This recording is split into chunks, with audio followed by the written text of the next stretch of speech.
जय श्री गणेश, जय माता दी और नमस्कार। मैं गणेशाचार्य नागर जी महाराज यानी कि गुरु जी कैलाश नागर आपके सामने आज जो हम बात करने जा रहे हैं वो सावन महीने की नागपंचमी। नागपंचमी तिथि हमारे बहुत सारे दोषों को दूर करने का साल भर में एक बार परमात्मा की तरफ से दिया गया अवसर है। देखिए, प्रकृति में संतुलन अगर नहीं है तो सब कुछ नष्ट हो जाता है ना। जैसे भगवान शिव का तीसरा नेत्र है लेकिन वो खोलते नहीं है कि अगर जिस दिन खोलेंगे तो सब कुछ नष्ट हो जाएगा। ऐसे ही जो सर्प देवता हैं उनके मुंह में विष भरा हुआ है लेकिन उनके मुंह पे ताले भी लगे हैं, हर कहीं नहीं खोलते। यदि आप उन्हें प्रताड़ित करते हैं, परेशान करते हैं, या कि पूर्व जन्म से संबंधित यदि कोई दोष आपकी पत्रिका में, जैसे किसी के 5वें स्थान में राहु यदि आ जाता है, तो निश्चित तौर पे ऐसा कहा गया है हमारे ज्योतिष शास्त्र में कि पूर्व जन्म में उन्होंने सर्प के जोड़े को मारा है और इसी कारण से इस जन्म में उन्हें संतान प्राप्त होने में बहुत बाधा आती, बहुत परेशानी आती है। ऐसे ही राहु को हमारे यहाँ सर्प देवता का मुख माना गया है और पूंछ केतु को माना गया है। यदि हमारे पूर्वजों ने बहुत सारे नाग मारे हैं इस जन्म में भी, तो भी हमारे परिवार में काल सर्प दोष लग जाता है।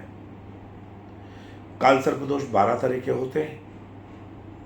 अब इनमें अलग अलग तरह की भूमिकाएं, कई बार बहुत उन्नति के शिखर भी ले जाता है काल सर्प दोष, लेकिन उतनी ही तेजी से नीचे भी गिरा देता है मनुष्य को, है ना। ऐसे सर्प का मुंह है, जब तक एक बात बनी है वरना सीधे नीचे गिर जाते हैं। तो इस दोष के निवारण का अवसर भी ये नागपंचमी तिथि हमें देती है, जो कि इस बार जो है 21 अगस्त को आ रही है। और ये सावन माह की शुक्ल पक्ष की तिथि जो है 21 अगस्त को रात के 12:30 से शुरू हो जाएगी, जो कि 22 अगस्त को 2:01 रात तक रहेगी।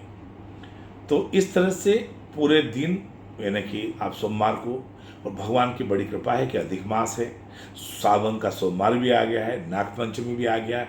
इससे बड़ा कौन सा अवसर हमारे जीवन में मिलेगा। तो नागपंचमी के दिन सुबह 5:53 से लेकर के 8:30 तक ये बहुत अच्छा मुहूर्त है। इस समय में आप पूजा पाठ कर सकते हैं।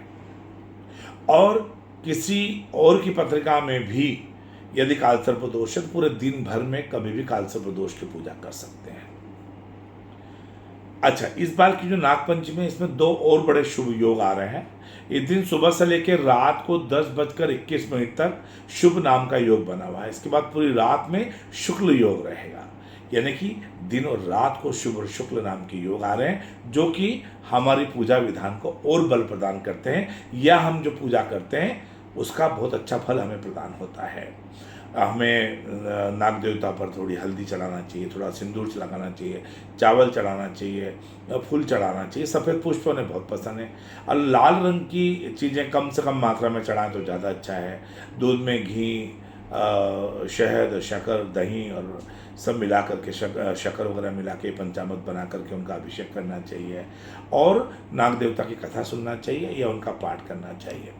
अब जैसा मैंने अभी कहा आपसे कि काल सर्प दोष करने के लिए बहुत अच्छा मुहूर्त है, लेकिन एक छोटा सा उपाय भी मैं आपको देता हूँ।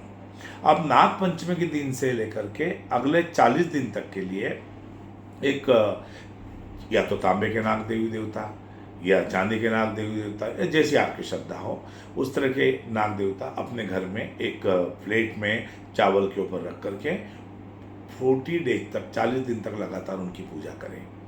और पूजा करें और उसके बाद में जब 40 दिन पूरे हो जाएं तो किसी शिवलिंग के ऊपर जा करके उनके मस्तक पे भगवान को जल की धारा चढ़ाते हुए, नाग देवता को जल के जोड़े को जल की धारा चढ़ाते हुए छोड़ के आ जाएं। इससे क्या होगा कि बहुत सारे दोष आपके दूर होंगे, परिवार में सुख शांति आएगी, समृद्धि आएगी, आनंद की प्राप्ति होगी और भगवान भोलेनाथ की विशेष कृपा आपको प्राप्त होगी, क्योंकि उनके गले में, उनके कंठ में भुजंग का वास है और जहाँ भुजंग का वास है वहीं पर विष भी उन्होंने पिया था। तो हमारे जीवन के समस्त विष दूर होकर अमृत बरसे, यही शुभकामनाओं के साथ जय श्री गणेश, नमस्कार।